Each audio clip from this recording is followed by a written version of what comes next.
let's work on a little patina here. I'm going to be working today with solid liver sulfur. You can use the liquid gel. As a matter of fact, I do use that quite often. We're also going to need some baking soda, which I have put in a little cup here. I would say maybe there's about a tablespoon in there. And then here I have another cup here for my liver of sulfur once I mix it. Because I'm going to be using the solid form, I'm going to need something to pry this open with so that I can access that can of liver of sulfur. Now, when you look at your liver of sulfur in solid form, it looks like this. Just kind of is just like little nuggets. And really all you need is just like one little nugget, and you can go ahead and you can put that there in your cup. When you're done putting that in there, you need to make sure that you close this up solidly, making sure that it is nice and sealed. And in addition to sealing it like this, I do put it in a bag. Actually, I double bag it. And the reason why I do that is because if that liver of sulfur gets wet, then it will not work for you for the next time. So in preparation, I do wear gloves. And once I have my gloves on, I can go ahead and I can take a little green kitchen scrubby, and I just hold on to the length of my wire, and I prepare my wire just by running that scrubby all the way across the wire. And I do that with all of my wires, and the reason why I do that is because if there's any fingerprints or any oils or any dirt or any tarnish on there, it takes that off, and that helps it to accept the patina a little bit better. Okay, so I've already done that on my wires here. I have a fork ready to go. This is just a plastic disposable fork. So I have warmed up my water here so that my water is good and hot, and you want to use tap water as hot as you can make it, so that when you add that to your liver of sulfur, it will activate it. The baking soda is there to neutralize the effects of the liver of sulfur. So I'm going to go ahead, I'm going to add my very hot tap water here. I don't need a lot, because the more water I add, the more dilute it's going to be. And then I'm going to add a little bit of water here to my baking soda. Now I don't want to stir my baking soda and then stir into my liver of sulfur, because if I stir my baking soda water first and then put it into my liver of sulfur, what's going to happen is that it is going to react with the liver of sulfur. So I have that nugget of liver of sulfur in there in my very, very hot tap water. Again, not a lot of water that I have in there, just enough so that I can dip my pieces. Now, when I dip my pieces of wire in there, I make sure that they're kind of curled upon itself very gently, because if there are any sharp angles or bends that I have in there, then what's going to happen is that it's going to be tough to work with that then. Okay. For this project, I'm going to just go ahead and I'm going to put this in here, and I'm starting with my fine wire. I don't know the chemistry behind it, but I do find that if I add sterling silver or copper in my liver of sulfur before my fine wire, then my fine wire doesn't take as readily. So I start with my fine wire. I just did kind of a quick dip there. I set it to the side, and then I'm going to go to my next piece. It doesn't take long if your water is really, really warm. Now notice I didn't dunk it right away into my baking soda, and there's a reason for that. I'm wanting that to just oxidize a little bit further on its own. So I just dipped it. Now, one of the things I don't find desirable is I don't find desirable kind of that yellow tinge that you see there. So if I get a yellow tinge, I'm going to put it back in again. If I let it sit for just a second or two, and then I'm going to pull it out, I'm going to take a look at it. If the yellow tinge is still there, here's what I do.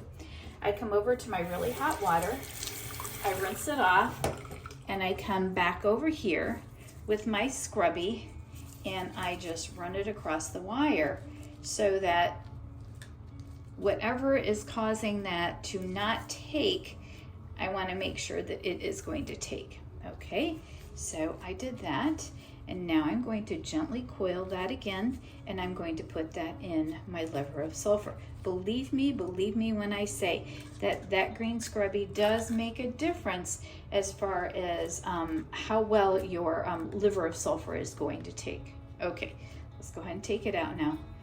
There we have it. I don't have that yellow tint any further. So I'm going to set that aside. I'm going to go ahead and I'm going to liver of sulfur the rest of these wires.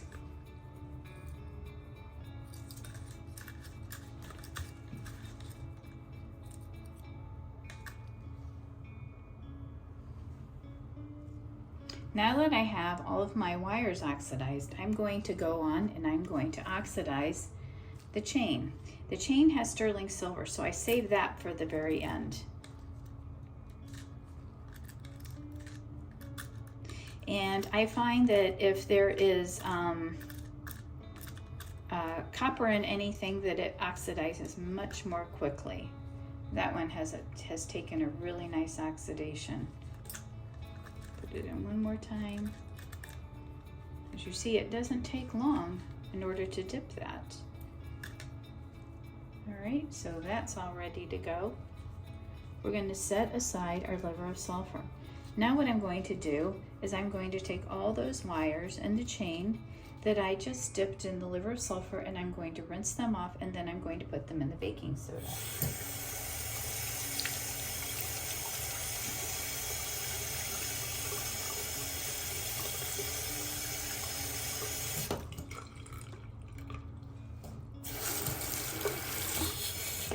Rinsed off my fork, and I can come in here now with my baking soda and stir it up. And I'm going to go ahead and I'm going to put all of my pieces in here just to neutralize that liver of sulfur. Now I can take everything out and I can rinse it off, pat it dry, and then I'm ready to begin. It has a beautiful rich patina. I want to show you a little bit of a happy accident here. What I have here is I have patina that instead of just turning it black, it almost turned it this gorgeous iridescent blue. And sometimes that happens, and usually that's more of a happy accident than not. But here, I'll put it against the white so you can kind of see that blue. I'll just tilt it here. Let me grab my tool. There, you can kind of see just how blue and beautiful that is. And it's the same with this. What I did is I left my patina alone just to air dry a little bit. Then I added some warm water and it came up with this beautiful blue. So both on the chain and on my weaving wire. This is that 28 gauge wire. Let's go ahead and use these little polishing cloths. They're impregnated polishing cloths. And I like to just go ahead and just take off some of that darkness. These Pro Polish pads hit those high spots in order to create a little bit of shine, and allows the darker spots or the areas between the wires to create that depth. So it really gives it that three-dimensional look when I use the Pro Polish pad.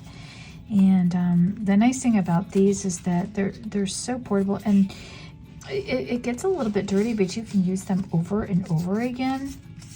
I do that on the front and the back of the piece.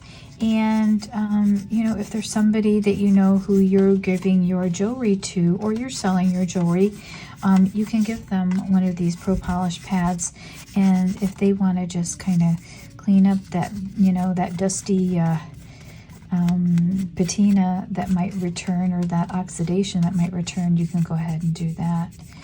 So we're almost there. I think we're almost there. And actually, if you really, really work this, it'll create a shine, a really beautiful shine, as a matter of fact. So I tend to like my jewelry to be a little bit more matte and not more shiny. So make sure I get on the outside parts.